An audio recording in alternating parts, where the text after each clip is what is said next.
क्या आपको विंटर में रेजन के साथ काम करने में थोड़ी प्रॉब्लम होती है? स्टिकी सरफेस रह जाता है, बबल्स बहुत बनते हैं और रेजन अनक्योर्ड रहता है? तो डोंट वरी, विंटर में हमें थोड़ा सा काम करना ट्रिकी तो है और ये तीनों प्रॉब्लम हमें बार बार फेस करनी पड़ती हैं। पर अगर थोड़ा सा सेटअप सही मिल जाए और थोड़ा सा एडजस्टमेंट कर लें तो हमें क्रिस्टल क्लियर और ग्लॉसी लुक में रेजन आर्ट देखने को मिल सकता है। मैं ममता बंसल, स्वागत है आपका हमारी विंटर स्पेशल ट्यूटोरियल वीडियो में। तो मैं आज आपको गाइड करूंगी कि विंटर में रेजन के साथ कैसे काम करना चाहिए। लेकिन सबसे पहले हम ये जान लेते हैं कि विंटर में रेजन परेशान क्यों करता है। जब हमारे यहाँ पर 20 डिग्री से नीचे टेम्परेचर जाता है तो रेजन गाढ़ा होने लगता है, थोड़ा थिक हो जाता है, हनी कंसिस्टेंसी से भी ज़्यादा थिक हो जाता है।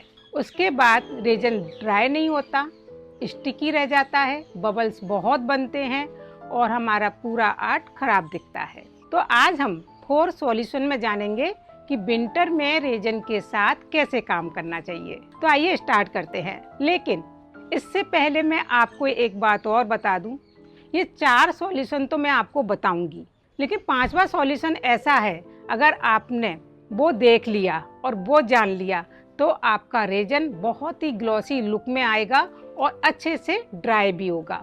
लेकिन लास्ट का जो स्टेप है, आपको बता दूं, कोई नहीं बताएगा। बहुत ही अच्छी जानकारी है, बहुत सटीक जानकारी है, तो उसको ज़रूर देखिएगा। लेकिन उससे पहले 4 सॉल्यूशन जान लेते हैं कि क्या है। तो आइए सबसे पहले जानते हैं हम अपना फर्स्ट सॉल्यूशन। आज मैं आपको सारी जानकारी स्टेप बाय स्टेप दूंगी। इसके लिए मैंने पूरा तैयार करके रखा है, तो मैं नहीं चाहती कि मैं एक भी जानकारी आपके लिए मिस करूं। तो सबसे पहले तो आपको अपना वर्क स्पेस बदलना होगा। आपको खुले में काम नहीं करना है, अंदर कमरे में काम करना है और कमरे का टेम्परेचर 25 से 35 डिग्री के बीच में रखना है।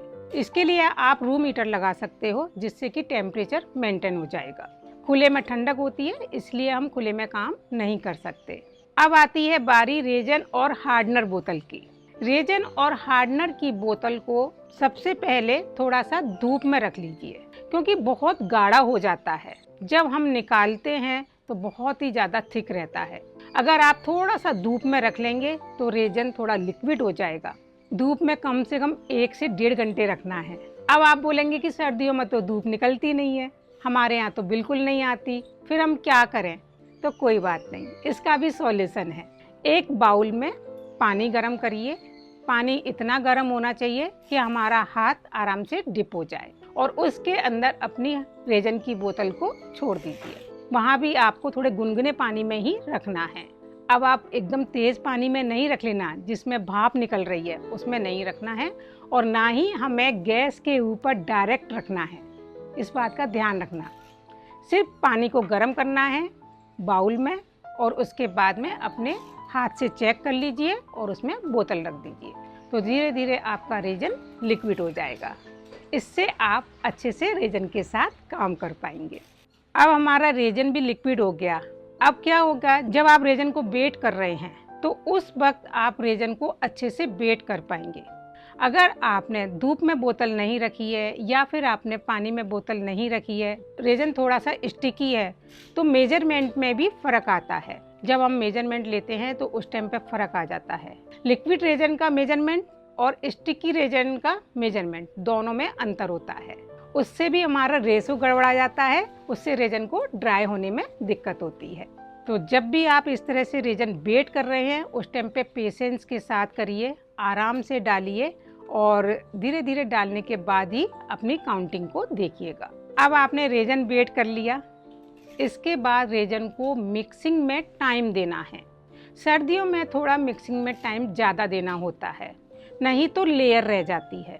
और अगर लेयर रह गई तो कहीं से रेजन ड्राई होगा और कहीं से स्टिकी रह जाएगा। हो सकता है मोल्ड में भी चिपक कर रह जाए। फिर आप बोलेंगे कि हमने तो सारी स्टेप फॉलो की थी, फिर ये कैसे हो गया? तो आपको टाइम ज़्यादा देना है, अच्छे से मिक्स करना है, कम से कम 2 से 3 मिनट, जिससे आपकी सारी लेयर ख़त्म हो जाएंगी और आप रेजन के साथ में अच्छे से काम कर पाओगे और वो अच्छे से ड्राई भी हो पाएगा। अब हम चलते हैं मोल्ड की तरफ। हमने रेजन को मिक्स कर लिया है। अब हम मोल्ड यूज कर रहे हैं। तो दोस्तों, मोल्ड भी सिलिकॉन के बने होते हैं और सिलिकॉन भी ठंडा रहता है। जब रेजन और मोल्ड दोनों ही आपस में मिलते हैं तो ठंडा मोल्ड रेजन को भी इफेक्ट देता है। इससे भी रेजन अच्छे से ड्राई नहीं होता। तो आप क्या करेंगे, अपने मोल्ड को थोड़ा सा गर्म कपड़े में रख लीजिए, जिससे कि वो थोड़ा नॉर्मल हो जाएगा, और उसके बाद में काम करिएगा। अगर आप चाहें तो थोड़ा धूप में भी रख सकते हैं, लेकिन गर्म पानी में नहीं डालना है, ठीक है। धूप में रख सकते हो, धूप में रख करके भी वो नॉर्मल हो जाएगा। तो ये हमारी 4 स्टेप थी जिनके साथ हमें विंटर में रेजन के साथ काम करना है, ठीक है। लेकिन इसके बाद हमें ड्राई करने कैसे रखना है। मान लीजिए आपने मोल्ड में काम कर रहे हो, आपने सारी जो मैंने स्टेप बताई हैं फॉलो कर ली, और उसके बाद हमें ड्राई करने रखना है। तो आप कैसे ड्राई करने रखोगे? अगर आप ज़मीन पे काम कर रहे हो तो ज़मीन पे छोड़ दोगे? नहीं, ये गलती बिल्कुल मत करना। सर्दियों में जब भी आप रेजन के साथ काम कर रहे हो तो नीचे वुडन सरफेस रखना है। कोई भी पटा रख सकते हो, कोई भी बोर्ड रख सकते हो, या चौकी रख सकते हो, कुछ भी ले सकते हो। आपको अपने मोल्ड को उसी के ऊपर रख के काम करना है। ज़मीन के ऊपर आप अपना मोल्ड बिल्कुल मत रखिएगा, क्योंकि ज़मीन ठंडी होती है और मोल्ड के साथ में ठंडा करेगी तो आपका रेजन ड्राई नहीं होगा। 4 से 5 दिन, क्या 10 दिन भी ड्राई नहीं होगा। तो आपको वुडन सरफेस यूज करना है। टेबल के ऊपर काम करिएगा, या फिर आप पटे के ऊपर काम कर सकते हो, किसी के ऊपर भी आप काम कर सकते हो, लेकिन वुडन सरफेस होना चाहिए। ये जानकारी बहुत ज़रूरी है, क्योंकि हमने सारे काम कर लिए, लेकिन अगर हमें ड्राई करने की टेक्निक नहीं मालूम कि कैसे रखना है तो फिर सारी प्रोसेस बेकार हो जाएगी। और उसके बाद में थोड़ा सा उसके वुडन सरफेस ढक दीजिए, चारों तरफ कोई भी बोतल वगैरह लगा कर, और ऊपर से कपड़ा डाल दीजिए, जिससे कि डस्ट भी नहीं जाएगी। और हमारा जो रेजन आर्ट है बहुत ही ग्लॉसी लुक में दिखेगा, फिनिशिंग के साथ दिखेगा, एकदम से क्रिस्टल क्लियर। तो इन चारों जानकारियों के साथ साथ मैंने जो आपको 5वीं जानकारी दी है, उसके साथ भी आपको काम करना है। और इस तरीके से अगर आप काम करोगे तो आपका विंटर में रेजन आर्ट बहुत ही सुंदर बनेगा। डरने की कोई ज़रूरत नहीं है। एक छोटे से पीस पे ट्राई करिए। जब भी मैं बताती हूँ कि कोई भी आर्ट बना रहे हो, कोई भी नया काम कर रहे हो, तो हमेशा छोटे पीस पे ट्राई करो। अगर आपका छोटे पीस पे ट्राई सही हुआ है तो आप बड़ा पीस बना सकते हो। अगर पहले ही आप बड़ा बनाने लग गए कि भाई मैम ने तो पूरी जानकारी दे दी है, चलिए अब तो हम कोई भी पीस बना लेते हैं, पर प्रैक्टिकल जब हम करते हैं ना तो थोड़ी बहुत गलती कहीं हो भी सकती है। छोटे पीस पे बनाओगे तो आपको सारा समझ में आएगा। तो आइए अब हम भी एक छोटा सा रेजन आर्ट बनाते हैं। तो जो बोतल मैंने धूप में रखी हैं उनको हम उठा के ला रहे हैं और उसके साथ काम करते हैं। रेजन के साथ आप जब भी काम कर रहे हैं तो थोड़ी सी सावधानियां जरूर रखिएगा। हाथों में ग्लव्स पहनिए, फेस पर मास्क लगाइएगा, क्योंकि कई बार क्या होता है उसकी स्मेल से आपको प्रॉब्लम हो सकती है।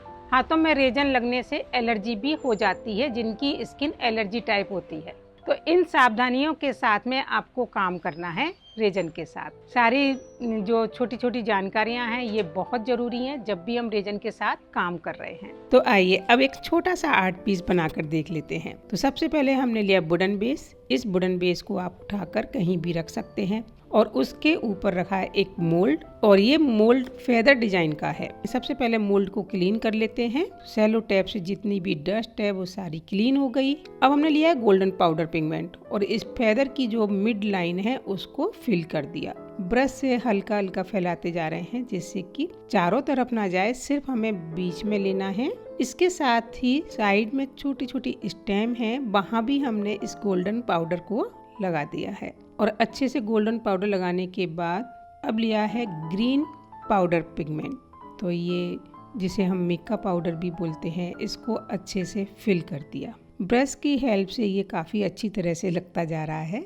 हैंड से लगाना थोड़ा मुश्किल है, सूखे ब्रश का हमने यूज किया है। तो दोनों साइड ग्रीन पाउडर पिगमेंट हमने फिल कर दिया और इसके बाद अब लेंगे हम रेजन। तो वेट मशीन रखी, उस पर गिलास रखा और उसके अंदर डाला है रेजन। तो अब आप देख सकते हैं रेजन की जो फ्लो है वो कितना स्पीड से आ रहा है, क्योंकि धूप में रखने के बाद में ये लिक्विड हो गया। और इससे पहले आपने देखा था कि वो कितना थिकर जा रहा था, बहुत ही ज़्यादा थिक था।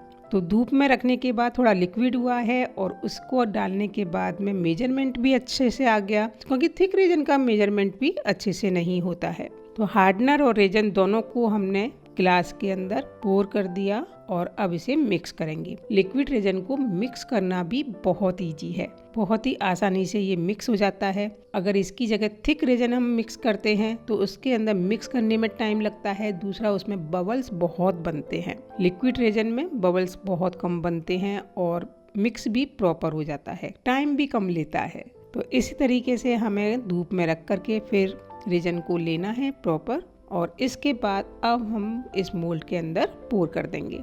अच्छे से पोर कर दिया और ये देखिए मुझे तो एक भी बबल्स इसमें नहीं दिख रहा है, बहुत ही कम बबल्स हैं, बहुत ना के बराबर। तो 2-4 जो बबल्स हैं वो हमने ब्लो टॉर्च से रिलीज कर दिए, लेकिन एकदम क्रिस्टल क्लियर रेजन दिख रहा है, बहुत ही अच्छा। इसे अब 24 आवर्स के लिए ड्राई होने छोड़ देंगे, क्योंकि सर्दियां हैं, सर्दियों में टाइम बहुत देना होता है ड्राई होने के लिए, तो कम से कम 24 घंटे ड्राई होने में लगेंगे। तो ये देखा आपने, थोड़ी सी सावधानी रखने से कितनी अच्छी तरीके से हम रेजन के साथ काम कर सकते हैं और अपनी रेजन आर्ट को क्रिस्टल क्लियर और ग्लॉसी रूप में अपनी आर्ट को देख सकते हैं। तो आज की ये सारी जानकारियाँ आपको कैसी लगी मुझे कमेंट करके ज़रूर बताइएगा, और ज़्यादा से ज़्यादा वीडियो को शेयर करिए।